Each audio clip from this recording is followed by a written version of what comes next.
Harga sejumlah bumbu dapur di pasar tradisional Kota Mobagu hari ini mengalami penurunan. Hal ini akibat stok dari pemasok yang masuk ke pasaran melimpah.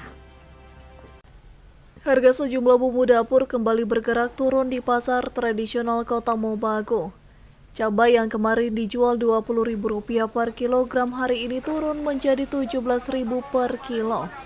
Tomat dari Rp25.000 menjadi Rp20.000 per kilogramnya. Sementara untuk harga bawang merah dan juga bawang putih cenderung stabil. Penurunan ini akibat stok yang masuk ke pedagang melimpah. Dari berapa? Dari 20 sekarang kurang turun 17.000 Per kilo. Tomat dari 25 sekarang kurang 20. Bawang merah masih tetap Bawang merah sekarang berapa? 45. Kalau bawang putih? 40. Cabai keriting sekarang kurang 10.000 per kilo. Dari 25 kurang 10.000. Meski harga saat ini kembali turun, pedagang mengaku daya beli masyarakat justru ikut menurun.